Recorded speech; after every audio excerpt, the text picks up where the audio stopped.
Hey y'all, hey, listen, I'm back home I was out a couple of days in San Antonio with my sister from a Caucasian mister and my brother from a Caucasian mother. Had a good time, just needed a little change of scenery. And I do apologize, I know that some want to meet up with me, but I decided since I had never been there before, I just kind of wanted to take this time to hang out with the fam, with my family of choice.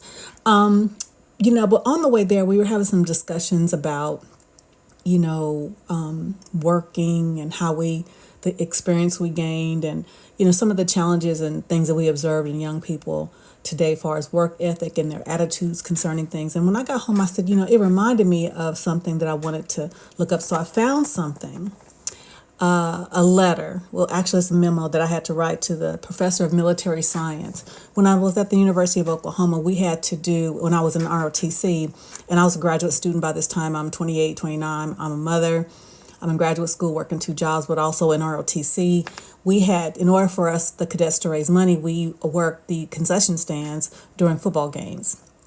And so I covered the shift for one of my colleagues, one of my schoolmates, but because I think it was slow, and the concession owner said that I could leave early, so I did, but I left before my relief came. So the professor of military science was not pleased, and he was considering kicking me out of the program. Now, for some of you, you all may say, okay, that's not a big deal. You just left a concession stand. It wasn't war. I would agree. And he said that I had to write him a memo to convince him of why he should keep me in the program. Now, some of you all would have said, F that, I ain't doing nothing. I ain't doing nothing. But I want to read to you what I did. It's April 1998. The subject is leaving softball game and why I want to be an officer. I would like to begin by saying that there was no excuse for me leaving my post without being properly relieved. When I told my classmate that I would cover the softball game for him, I was then obliged to see the mission through its completion. In a wartime situation, such dereliction of duty could have resulted in loss of equipment and, more importantly, loss of life. There is no doubt that as a future officer, I would reprimand my soldiers for such actions. When given this writing assignment, I was forced to take an introspective look into why I want to become an officer. In doing so, I was forced to go back to the beginning some 10 years ago. I must admit, when I started my sojourn, I was a 20-year-old PFC and college co-ed who thought I was just as smart, if not smarter, than the leaders appointed over me. I was caught up in the glitz and the glamour of being an officer, and the idea of soldiers saluting me and calling me ma'am excited me. It did not take long for my perspective to change. As the years passed, being a little older, I gained more experiences as an adult and as a soldier. I wanted to share my views and contributions in my unit, only to find my views were given no credence because I had no rank. There were several times I offered suggestions to ensure a smooth and effective mission, only to be slighted because I was a lower enlisted. I was further dismayed to find that for all of the hard work myself as well as my peers were accomplishing, it was the same officers and senior enlisted who received the recognition. It seemed that many of our leaders did not care about our contributions, not to mention about our individual plights. I think it was at that moment that I wanted to become an officer so I could make a difference. I cannot say that this passion to make a difference was born inside of me. No, correction. I cannot say when this passion to make a difference was born inside of me, but I do know that it burns. It seems that the most fulfilling moments in my life are when I'm helping others discover their untapped potential and helping people realize that they too have something to offer. I think that is what being a leader is all about. When I sit back and think about how far I've come, I do not forget those who helped me. I will never forget Ron, Nicole, and John, who gave their free time to get me prepared for camp. They extended themselves to help me realize my greatness. They truly set a positive example for me. However, my recent actions have made me ask myself, what kind of example am I setting? It is so easy to allow oneself to become immersed in personal situations and circumstances that you lose sight of others. As a leader, I cannot do that because others do and will look to me for guidance. Yes, it is true that I have some responsibilities that others do not have, but it is not their fault that they do not have them.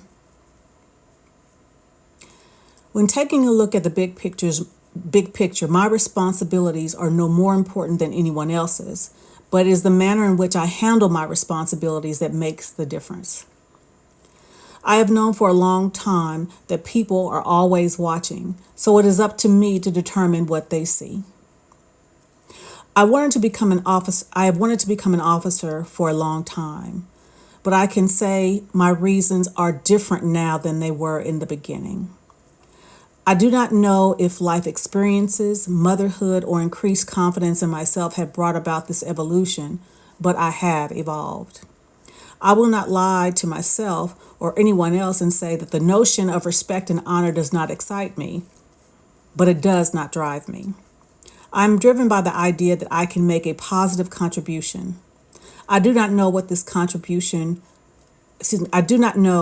is I have to contribute, but I know that I have something. I also know that I have so much to gain from becoming an officer. To think that this gain would come without sacrifices would be lunacy on my part.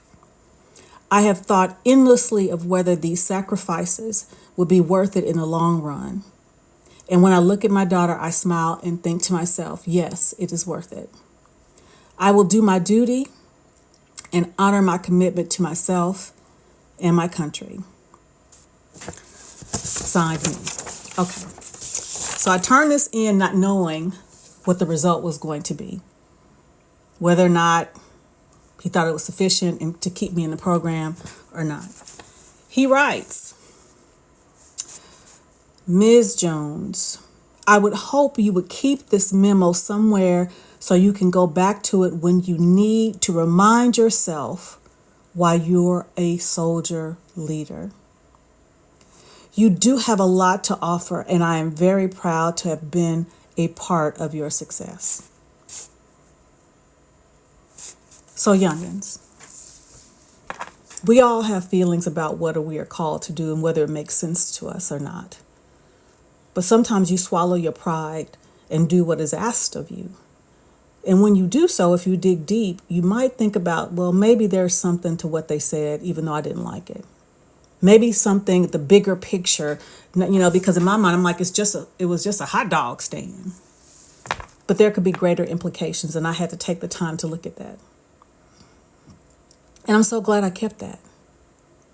Because he said to remind me when I need to be reminded that I'm a leader. But it's reminded me also of the person that I've always been.